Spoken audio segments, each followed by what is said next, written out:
Hi students, today we're going to discuss about the principles of UV visible spectroscopy. Okay, actually there are three main spectroscopy which we'll be discussing about. The first one is UV visible spectroscopy, then comes IR spectroscopy and microwave spectroscopy, otherwise we call it as rotational spectroscopy. And already we discussed that how the results like we have three energy level: rotational energy level, vibrational energy level, and electronic energy level. If there is change in rotational energy level, it results in microwave spectroscopy. If there is change in vibration energy level, it results in IR spectroscopy. If there is transition in electronic energy level, it results in UV visible spectroscopy. So today we are going to deal with UV visible spectroscopy.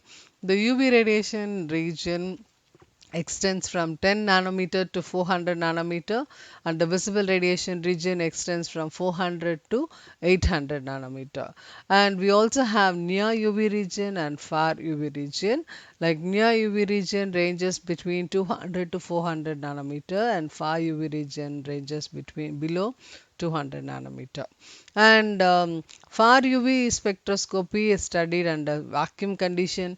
The common solvent used for preparing sample to be analyzed is either ethyl alcohol or hexane.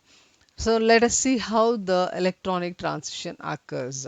In general, any compound, most probably the saturated compounds possesses sigma electrons, and unsaturated compounds possess both sigma and pi electrons, and the compounds with lone pair of electrons has non-bonding electrons. So we have three types of electrons existing in a compound like sigma, pi, and non-bonding electrons. And what happens is for same electrons we have both bonding orbital as well as anti-bonding orbital. Say if at all we consider sigma, we have sigma bonding orbital, as well as for sigma we have anti-bonding orbital.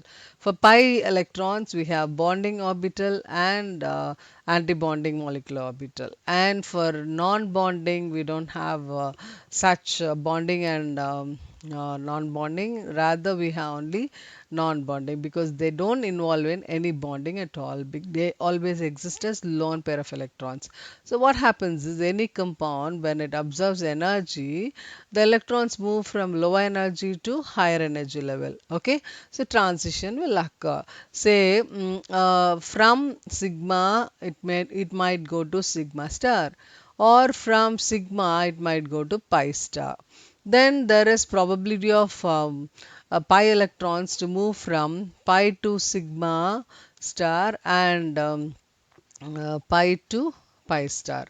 And at the same time, the non-bonding electrons also has a tendency to move either from n to pi star or n to sigma star. So these many transitions are possible, and we also have a rule based on which if at all they obey the rules, they are called as allowed transition. If they are not obeying the rule, we call them as forbidden transition. So totally we have six transitions here, like sigma to sigma star, pi to pi star, n to sigma star, n to pi star, sigma to pi star, and pi to sigma star.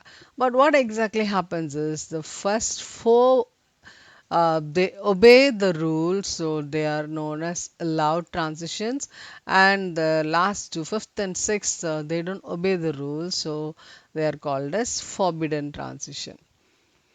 So sigma electron from orbital is excited to sigma star antibonding orbital. The energy is large. We have a large energy gap. Best example is CH4. Here all the bonds are sigma bond, single bond, saturated. So it can possess only sigma to sigma star transition, and it occurs at the wavelength like 125 nanometer. And moving on to pi star transition will occur where we have pi electrons. Okay, unsaturation, maybe double bond or triple bond. So pi electron in a bonding orbital is excited to corresponding antibonding orbital pi star.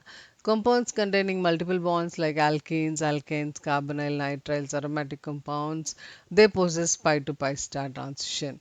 And most probably it will be in the range of 170 to 205 nanometer. Then comes N to sigma star transition, and this is possible for the saturated compounds but having lone pair of electrons. Most probably oxygen, nitrogen, sulfur, they possess lone pair of electrons, so they have N to sigma star transition. Okay, this transition usually requires less energy than sigma to sigma star transition, and N to sigma star peaks will be in the range of 150 to 250 nanometer. And N to pi star transition will occur where we have double bonds as well as lone pair of electrons. Most probably, as I told you, like oxygen, nitrogen, all these possess lone pair of electrons, and here we have double bond, triple bond. So we have N to pi star transition, and this will occur around 300 nanometer. As I told you, sigma to pi star and pi to sigma star transitions, they don't obey the rule, so they are called as forbidden transition and are only theoretically possible but not practically possible. Okay, so they show absorption in the region above 200 nanometer, which is accessible to UV visible spectrophotometer. And the UV spectrum is of only a few broad of absorption. And let us see the terms involved in UV visible spectroscopy. Like we have some terms like chromophore, oxochromes, and we also have some shifts, four different shifts, which we shall discuss. Okay, like most probably chromophores. Chromo means color, phore means compounds, color causing compounds. So the part of molecules responsible for imparting color are called as chromophores or chromospheres. Okay, the functional groups containing, most probably they'll have a multiple bonds like double bond, triple bond. Okay, only those can exhibit color. So wherever you find color, wherever maybe it can be plant, or it can be vegetables like carrot, beetroot, or tomato, or it could be a dye. Wherever you find a color, we could find this kind of compounds which have double bond or triple bond. And this will exhibit N to pi star and pi to pi star transition. The radiations about 200 nanometer. And to interpret UV visible spectrum, following points should be noted. Like we have non-conjugated alkene shown intense absorption below 200 nanometer and are therefore inaccessible to UV spectrophotometer. A non-conjugated carbonyl group compound give a weak absorption band in 200 to 300 nanometer region. Okay, and we also have so many examples at what range. So let's say like cyclohexane, lambda max is 291 nanometer, acetone 279 nanometer, hexadiene 15, it is 178, and 2,4-hexadiene has 227 nanometer. So we have so many chromophores. Let us move on to oxochromes. The functional groups attached to chromophore, which modifies the ability of the chromophore to absorb light, altering the wavelength or intensity of absorption. Say, for example, by attaching these, actually oxochromes, they don't cause color but they will intensify. Say for example, one chromophore is yellow in color. By attaching this oxochrome, it might be changed to orange.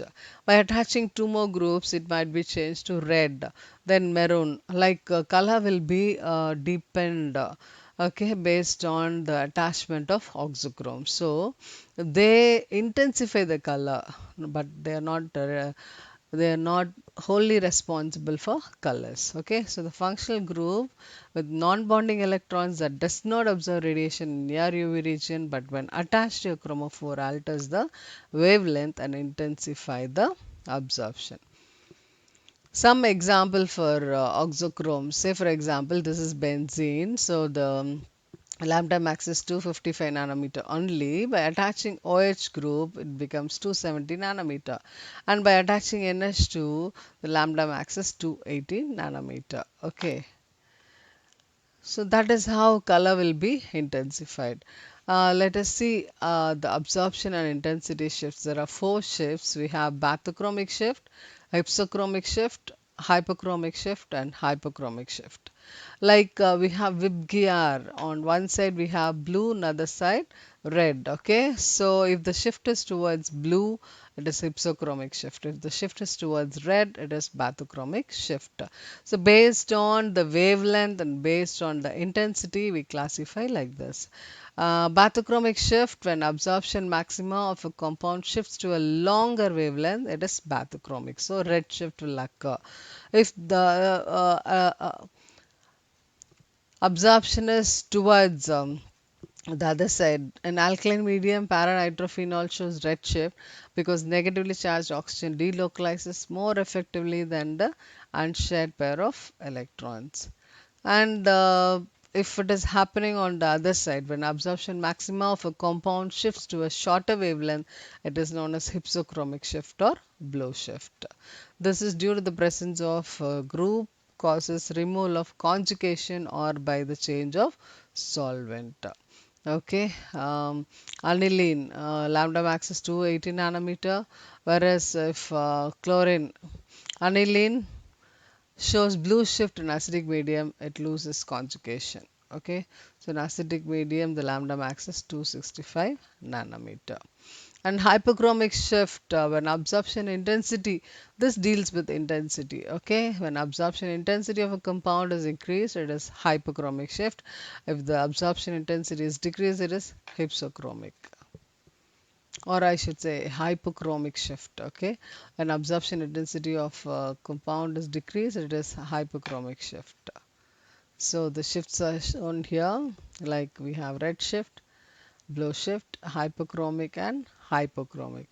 Red shift is otherwise known as bathochromic, and blue shift is otherwise known as hypsochromic shift. So these are the basic things which you must be familiar with, and we shall discuss about the instrumentation and applications in the next lecture.